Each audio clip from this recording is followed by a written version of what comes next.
Hello जी, नमस्कार, आदाब।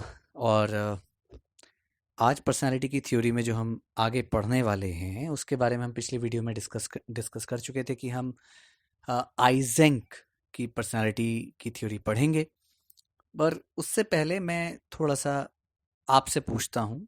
आप खुद के अंदर झांक कर ज़रा सोचिए कि क्या आप थोड़े बहुत शरारती हैं या थोड़े बहुत आस्थावान हैं कि हाँ, जैसा होता है कन्वेंशनल है, माता पिता ने जो कहा आप बात मानते हैं, लेकिन कभी कभी शरारत भी करते हैं। कहीं आप थोड़े से असहयोगी हैं कि कोई मदद मांगता है तो शायद आप मना भी कर देते हैं, और कहीं कहीं ऐसा भी है कि आप बहुत उपकार करते हैं, परोपकारी हैं, लोगों की मदद करते हैं। कभी कभी आप दूसरों से वास्ता नहीं रखते, बिल्कुल दूसरी ऑपोजिट फीलिंग होती है। तो कभी कभी आप बहुत सोशल होते हैं, सामाजिक होते हैं। कभी कभी आप अपने आप को बिल्कुल विड्रॉ कर देते हैं, दूसरों से बिल्कुल अलग थलग कर देते हैं। तो कहीं आप किसी के नज़दीक रहना चाहते हैं, उसकी भावनाओं को समझना चाहते हैं कि वो भी आपकी भावनाएं समझे। कभी आप बड़े फ्रेंडली होते हैं, मिलनसार होते हैं, घूमने फिरने का मन करता है, आशावादी होते हैं, लोगों में आप बड़े पॉपुलर भी हो जाते हैं। वहीं कहीं क्या ऐसा भी है कि आप बड़े गंभीर हो जाते हैं, एकांत में चले जाते हैं, थोड़े शर्मीले हो जाते हैं? या कभी किसी बात पर आप बेचैन हो जाते हैं, परेशान हो जाते हैं, मन कहीं टिकता नहीं है, आप अस्थिर हो जाते हैं, मूडी हो जाते हैं, मूड चेंज होता रहता है? या आप कभी शांत हो जाते हैं, संतुलित आपका बिहेवियर हो जाता है, केयर फ्री मस्त हो जाते हैं, या फिर आप इमोशनली स्टेबल हो जाते हैं? क्या ये सारे गुण आपके अंदर हैं, या इनमें से कुछ आपके भीतर हैं, या इनमें से सभी क्वालिटीज टाइम के अकॉर्डिंग, सिचुएशन के अकॉर्डिंग आपके अंदर दिखाई देती हैं? सोचिए ज़रा। तो आपको शायद लगता होगा कि इनमें से कुछ क्वालिटीज़ हमारे अंदर हैं, कुछ क्वालिटीज़ हमारे अंदर नहीं हैं। और ये भी हो सकता है कि सारी क्वालिटीज़ हैं, और कभी कोई क्वालिटी नज़र आती है, कभी कोई क्वालिटी नज़र आती है। तो हम कह सकते हैं कि इन सबको मिलाकर आपकी पर्सनैलिटी बनती है। तो ये सब आपके फैक्टर्स हैं, पर्सनैलिटी के कारक हैं व्यक्तित्व निर्माण के। तो अगर इन सभी कारकों का, फैक्टर्स का एनालिसिस किया जाए और पता लगाया जाए कि आपके अंदर इनमें से कौन से फैक्टर्स ज़्यादा हैं और कौन से फैक्टर्स कम हैं, तो शायद आपकी पर्सनैलिटी को जानने में हमें बहुत मदद मिलेगी। इस तरह से अगर हम जानने की कोशिश करते हैं तो इसे फैक्टर एनालिसिस कहते हैं, या कारक विश्लेषण कहते हैं। आइजेंक ने इसका इस्तेमाल किया था, इसीलिए मैंने आपको थोड़ी सी ये भूमिका बना के बताई। आइजेंक ने इन अलग अलग गुणों को लेकर, इन अलग अलग कैरेक्टरिस्टिक्स को लेकर लोगों की पर्सनालिटी को जानने की कोशिश की। आइजेंक जो कि एक साइकाइट्रिक हॉस्पिटल में काम करते थे, तो उनके पास बहुत सारे ऐसे पेशेंट्स आते थे। तो वो देखते थे कि इन पेशेंट्स के अंदर कौन कौन सी क्वालिटीज़ हैं, और कौन सी क्वालिटीज़ ज़्यादा हैं, कौन सी क्वालिटीज़ कम हैं। तो उन्होंने पूरा एक स्टैटिस्टिकल डिवाइस तैयार किया। सांख्यिकी जैसे आप निकालते हैं ना, मीन मोड मीडियन निकालते हैं आप स्टैटिस्टिक्स में, बस ऐसे ही उन्होंने फैक्टर एनालिसिस की मदद से उनको जानने की कोशिश की कि कौन से फैक्टर ज़्यादा हैं, कौन से फैक्टर्स कम हैं। अब मैं आता हूँ दूसरी बात पे कि ये सारे जो मैंने आपको फैक्टर्स बताए, गुण बताए, ये आपके अंदर पहले से ही मौजूद हैं या कोई आपको सिखाता है?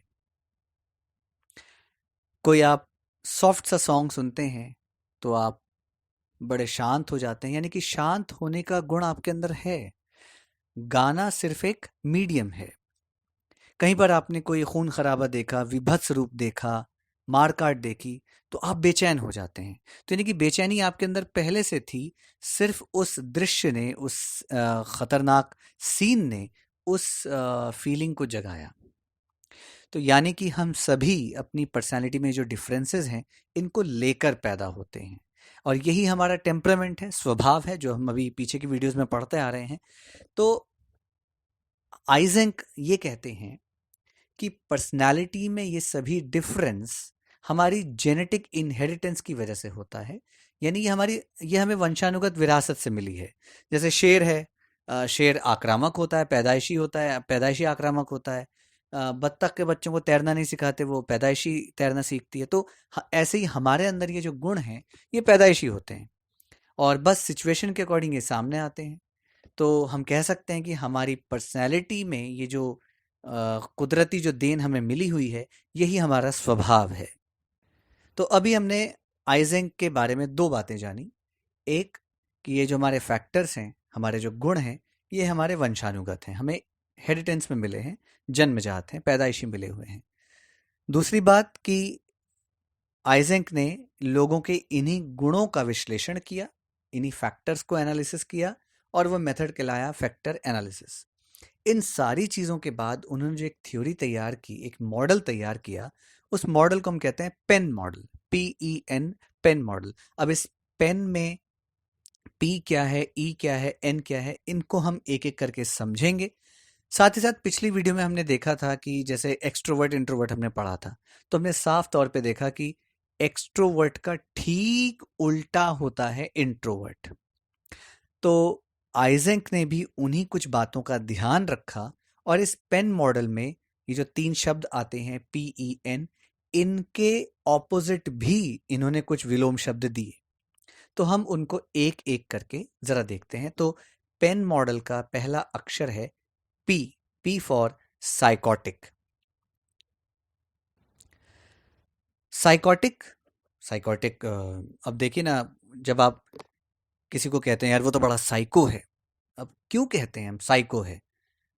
किसी अजीब किस्म का जिसका बिहेवियर होता है हम उसको साइको कहते हैं। तो आइजेंक ने इस साइकोटिक के लिए कुछ कैरेक्टरिस्टिक्स बताई, कुछ फैक्टर्स बताए, जिसका उन्होंने एनालिसिस किया था। वो फैक्टर्स हैं कि वो शरारती होगा, एक जगह टिक कर नहीं बैठेगा, दूसरों को तंग करने वाला होगा, दूसरों के साथ मिलजुल कर चलने वाला नहीं होगा, कॉपरेट नहीं करेगा, ना सरकार के साथ ना लोगों के साथ, बिल्कुल ऑपोजिट चलेगा। लोगों का मत एक तरफ होगा, इस साइकोटिक का विश्वास दूसरी तरफ होगा। ये बिल्कुल समाज से, दुनिया से अलग चलेगा, उल्टा चलेगा, अपने आप को अलग थलग रखेगा। अब अभी हमने बात की थी कि भाई जिस जो जो एक एक क्वालिटी है उसके ऑपोजिट भी एक वर्ड है। तो आइजेंक ने साइकोटिक के ठीक विलोम एक शब्द दिया, इम्पल्स कंट्रोल, यानी कि कंट्रोल्ड आदमी, शांत आदमी, काम आदमी, नियंत्रित आदमी। ये कौन होगा? ये आस्थावादी होगा, मतलब माता पिता की, धर्म की, राज्य की, इनकी बातों पे इसको आस्था होगी, विश्वास होगा। दूसरों की मदद करने वाला होगा, परोपकारी होगा, एल्ट्रुइस्टिक होगा, सोशल होगा, लोगों से मिलने जुलने वाला होगा और दूसरों के दुख दर्द को समझने वाला होगा। तो आप देख रहे हैं कि बिल्कुल साइकोटिक के ये बिल्कुल उल्टा है। अब हम आते हैं पेन मॉडल के अगले शब्द ई पर।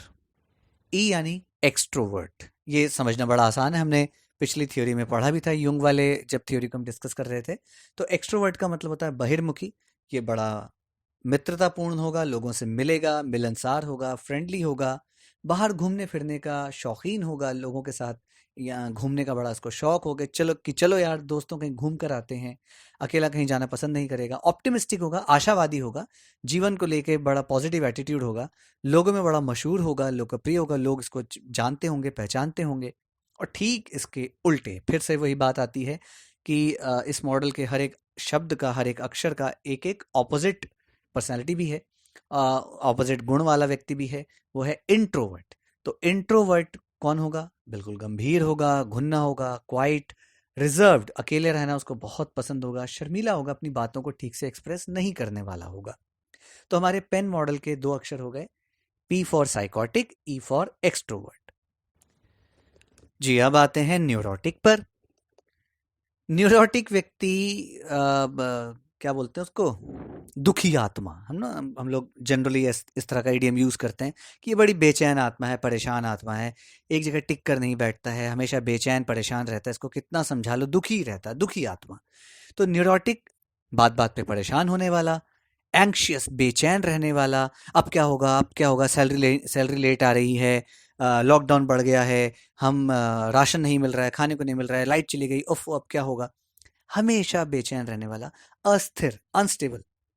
आपने इनको समझा भी दिया कि भई अभी आराम से बैठो, तुम्हारे पास ऑप्शन ही क्या है, सब कुछ ठीक हो जाएगा, सब कुछ समझा दिया। उसके बाद थोड़ी देर ठीक रहेंगे, फिर वो अस्थिर हो जाएंगे, नहीं यार अब क्या करें, अब क्या होगा, अब कैसे होगा। मूडी, इनको किसी एक चीज को लेकर स्थिरता नहीं होगी। कभी कहेंगे मुझे ये फोन पसंद है, कभी कहेंगे मुझे वो मोबाइल पसंद है, कभी कहेंगे मुझे ये गर्मी पसंद है, कभी कहेंगे मुझे सर्दी पसंद है। इनका मूड हमेशा शिफ्ट होता रहेगा। वहीं ठीक इसके ऑपोजिट स्टेबल व्यक्ति होगा, यानी स्थिर व्यक्ति होगा, शांत स्वभाव का होगा, उसका स्वभाव संतुलित होगा, यानी कि अगर गुस्सा भी करेगा तो गुस्सा भी बड़ी शालीनता पूर्वक होगा, यानी अपने क्रोध को भी शालीनता पूर्वक व्यक्त कर सकता है। केयर फ्री होगा, मस्त होगा, टेंशन नहीं लेगा, टेंशन लेने का नहीं देने का, इस तरह का इसका एटीट्यूड होगा। और इमोशनली स्टेबल होगा। घर में समाज में कोई परेशानी आती भी है तो उसको लेकर इमोशनल ज़रूर होगा, बट इमोशनली स्टेबल होगा कि हाँ ठीक है, वक्त है, गुजर जाएगा। तो बस आइजेंक की थ्योरी में है ही क्या, इतनी सी बातें हैं। तो आइजेंक ने हमें एक मॉडल दिया, उस मॉडल का नाम है पेन मॉडल।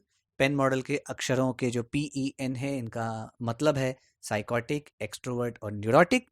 अब अगर मैं आपसे पूछूं कि साइकोटिक का ठीक उल्टा क्या होता है, सोचिए बताइए। एक्सट्रोवर्ट का ठीक उल्टा क्या होता है, सोचिए, याद कीजिए। और न्यूरोटिक का ठीक उल्टा क्या होता है। तो इस तरह से पेन मॉडल के जरिए हमें 6 अलग अलग कंसेप्ट के बारे में पता चलता है।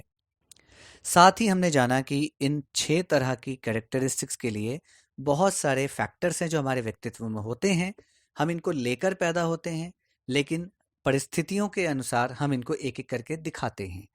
तो अब अगर किसी व्यक्ति में कोई एक फैक्टर ज़्यादा स्ट्रांग हो जाएगा तो उसकी पर्सनालिटी उसी तरफ चली जाएगी। जैसे अगर हम साइकोटिक की बात करें, ये समाज के साथ नहीं चलेगा, तो जितने भी क्रिमिनल्स हैं, सीरियल किलर्स हैं, रूथलेस होंगे, रेकलेस होंगे, इन्हें कोई फ़र्क नहीं पड़ता है, कोई मरे जिए, इनको किसी के मरने पर भी ना दुख होगा ना ग्लानि होगी, बल्कि उल्टा हंसेंगे। तो अगर इस तरह का फैक्टर उसमें स्ट्रांग हो गया है तो वो सीरियल किलर की तरफ चला जाएगा, उसकी पर्सनैलिटी साइकोटिक की तरफ ज़्यादा चली जाएगी।